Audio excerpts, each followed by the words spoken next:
नौजवान के साथ अन्याय नहीं करने देंगे। हमारी तो जिंदगी अपना जैसा बेचारे विकटन होती।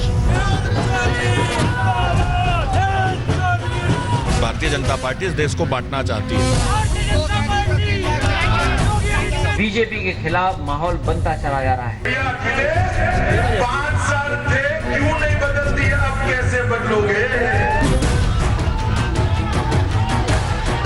बीजेपी का कहीं नामो निशान नहीं है।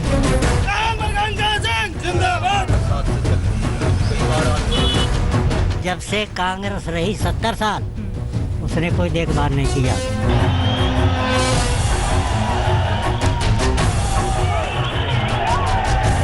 समाजवादी पार्टी के अध्यक्ष की हिम्मत नहीं कि वे यहां आकर के चुनाव प्रचार में भाग ले सकें, क्योंकि नैतिक साहस नहीं उनमें, क्योंकि उन पर कलंक लगा है मुजफ्फरनगर के दंगों का। साल का सबसे बड़ा उपचुनाव 2019 का के फैक्टर। गोरखपुर और फूलपुर की हार के बाद एकजुट विपक्ष का बीजेपी पर एक और वार, या फिर कैराना बनेगा योगी का बदलापुर। समाजवादी पार्टी के अध्यक्ष की हिम्मत नहीं कि वे यहां आकर के चुनाव प्रचार में भाग ले सकें।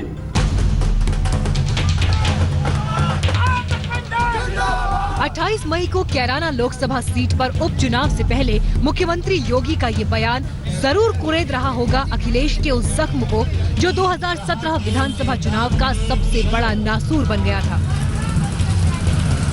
मुजफ्फरनगर में हुए दंगों से लेकर हिंदुओं के पलायन के विवाद तक, वो कैराना जिसने 2017 के यूपी विधानसभा चुनावों की बिसात बदल दी और बीजेपी यूपी के सिंहासन पर विराजी, वो भी अब तक के सबसे बड़े बहुमत के साथ।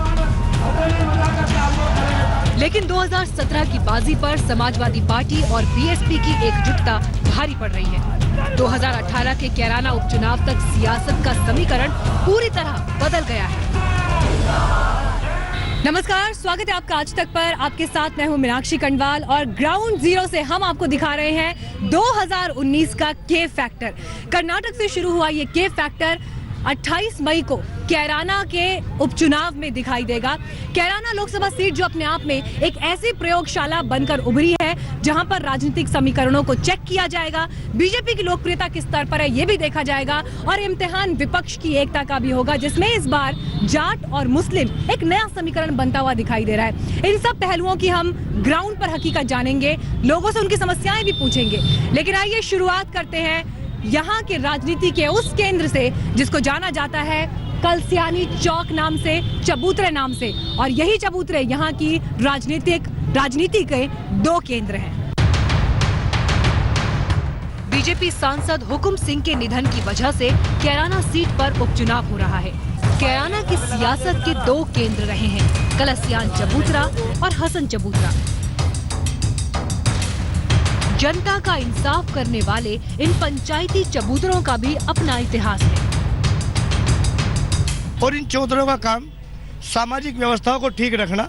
जब कभी समाज के बीच में कोई मतभेद वाली बात हुई तो चौधरी जो हुआ करते थे उनके नेतृत्व में समाज के 10 जिम्मेदार लोग बैठ करके उस विवाद को समाप्त कराना। कोई भी बात, जब भी कोई विवाद, कोई समस्या होती थी तो चौधरी के नेतृत्व में समाज के 10 लोग बैठ करके उन समस्याओं और विवादों का निस्तारण करके सामाजिक व्यवस्थाओं को ठीक करने का काम करते थे।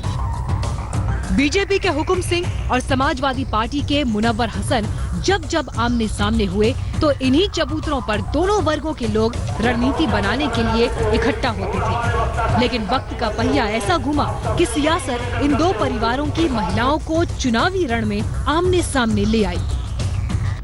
कैराना उपचुनाव को लेकर दरअसल लड़ाई बहुत दिलचस्प हो गई है, क्योंकि ये सिर्फ बीजेपी वर्सेस विपक्ष की बात नहीं, बल्कि बात यहाँ पर राजनीति के दो रसूखदार परिवारों की भी है। एक तरफ अख्तर हसन परिवार, चौधरी अख्तर हसन के जमाने से मुनव्वर हसन, बेगम तबस्सुम हसन, उनके बेटे नाहिद हसन, यानी 3 पीढ़ियां तो मैदान में रही ही हैं। लेकिन दूसरी तरफ हुकुम सिंह और उनकी बेटी मृगांका सिंह का भी अपना यहाँ पर चुनावी इतिहास है। लेकिन अब ये लड़ाई इन दो रसूखदार परिवारों से होते हुए आगे इन दो कैंडिडेट्स के आधार पर बेटी वर्सेस बहू की लड़ाई हो गई है।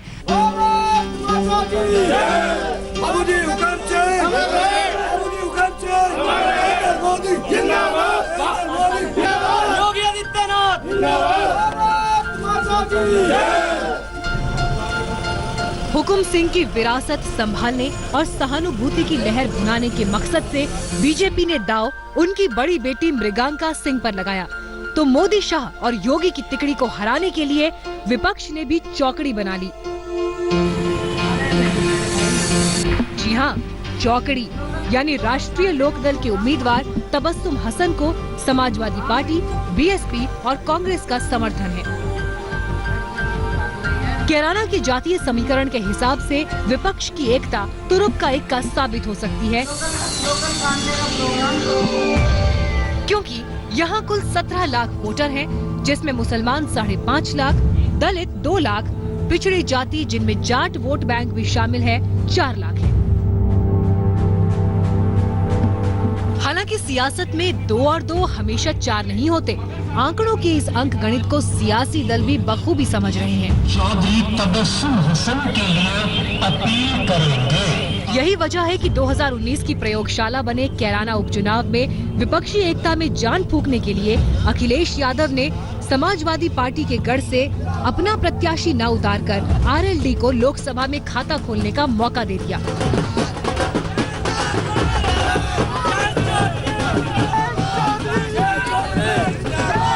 तो वहीं मुस्लिम जाट समीकरण को साधने के लिए जयंत चौधरी हर घर जाकर वोट मांग रहे हैं। पिछले दिनों से आप लगातार धुआंधार प्रचार में यहाँ जुटे हुए हैं, डोर टू डोर कैंपेनिंग यहाँ पर हो रही है, हर क्षेत्र में जाने का प्रयास कर रहे हैं। लेकिन जिस बात का जिक्र हम कर रहे हैं, मुस्लिम जाट गठजोड़, ये प्रयोगशाला कैराना में दिखेगी, असर क्या इसका 2019 तक जाएगा? देखिए, मैं किसी विशेष जाति को लेके हम लोग राजनीति नहीं करते ना। मैं आपने देखा होगा किसी भाषण में मैं इन शब्दों का इस्तेमाल कर रहा हूँ, बट जो डेमोग्राफिक्स होते हैं वो रिफ्लेक्ट करते हैं रिजल्ट्स में। जो हमारे परंपरागत वोटर्स थे वो यही लोग थे जो साथ चला करते थे। झगड़ा हो गया, उससे कुछ आपस में दूरियां जरूर बनी थी, लेकिन समय के साथ उसमें सब में सुधार हो गया है, सामाजिक स्थिति में सुधार हो गया है और उसका अब राजनीतिक असर पड़ेगा। बहुत बड़े मुद्दे हैं उत्तर प्रदेश में। 13,000 करोड़ तो गन्ने का बकाया है। इसी क्षेत्र में गन्ना मंत्री है।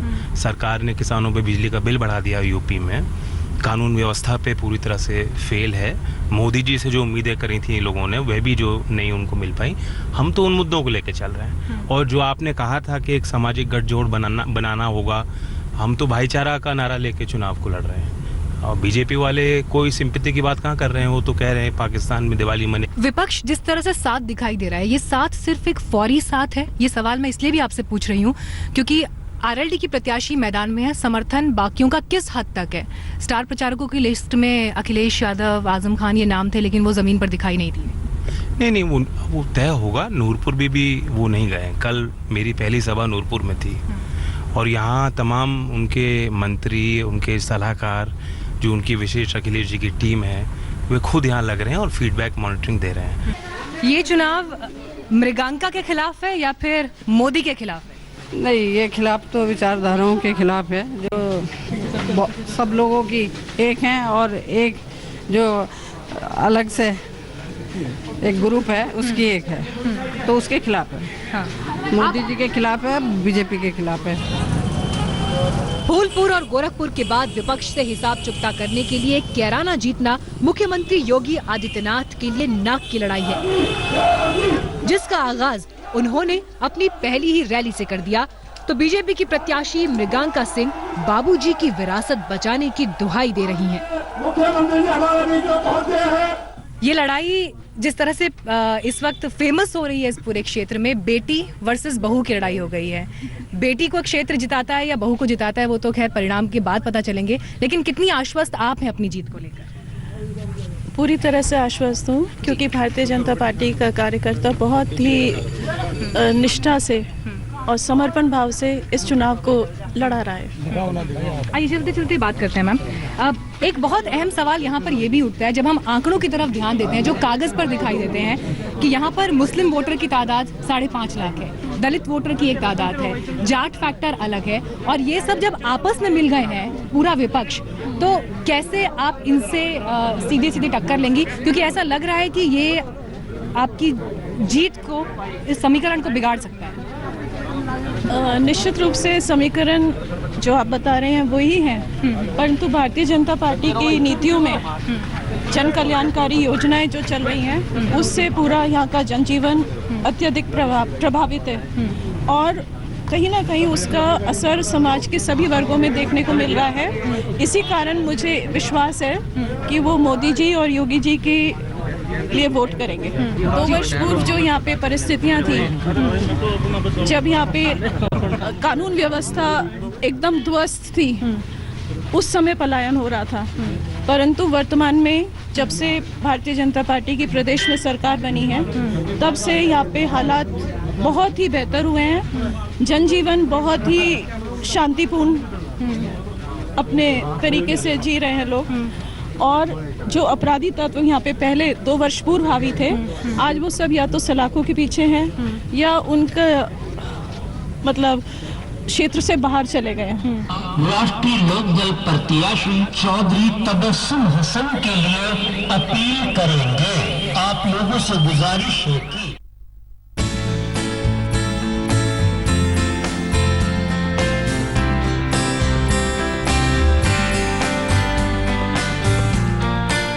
कैराना, जहां दाखिल होते ही एक तरफ तो गन्ने की फसल, ताजे गुड़ की महक, जेठ की भीषण गर्मी आपका स्वागत करती है, तो वहीं दूसरी तरफ चुनावी पारा इन सब पर भारी पड़ता है। हम लोग सारे आ जाते हैं, इकट्ठे हो जाते हैं। और इसी चुनावी गर्मी में दबी जुबान से लोग ये भी कहते हैं कि मुद्दा चाहे जो भी हो, आखिरी दाव यहाँ वोटों का ध्रुवीकरण ही चलता है।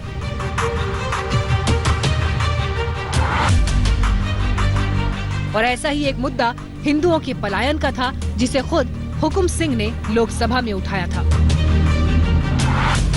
आपसे कोई मिलने आया उस घटना के बाद? अभी कुछ कहना चाहती हूँ, हमारी तो जिंदगी अपना जैसा बेचारे बीतन दो जी।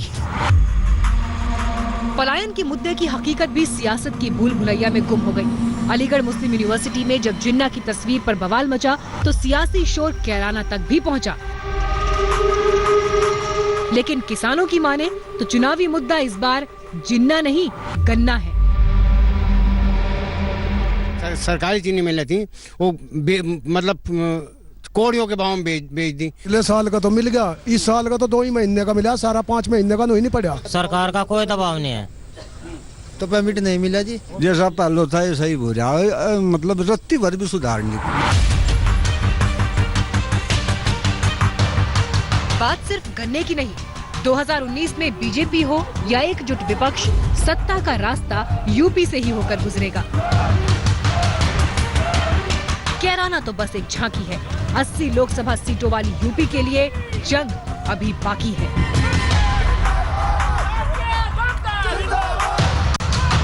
प्रचार का शोर हालांकि अभी कुछ दिन चलेगा, लेकिन यहाँ से इस गूंज से दिल्ली तक एक बहुत अहम मैसेज जाने वाला है, क्योंकि अगर कैराना की सीट बीजेपी हार जाती है तो सीधे सीधे लोकसभा में बीजेपी के बहुमत की आंकड़े यानी 272 पर सवाल खड़े हो जाते हैं, क्योंकि वैसे भी शत्रुघ्न सिन्हा और कीर्ति आजाद जैसे एमपीज के तेवर किसी से छिपे नहीं है। ऐसे में इस सीट से जो नतीजा आएगा वो यकीनन बीजेपी के लिए 2019 की दिशा और दशा तय करेगा। कैमरा पर्सन रितेश मिश्रा के साथ मीनाक्षी कंडवाल, कैराना आज तक।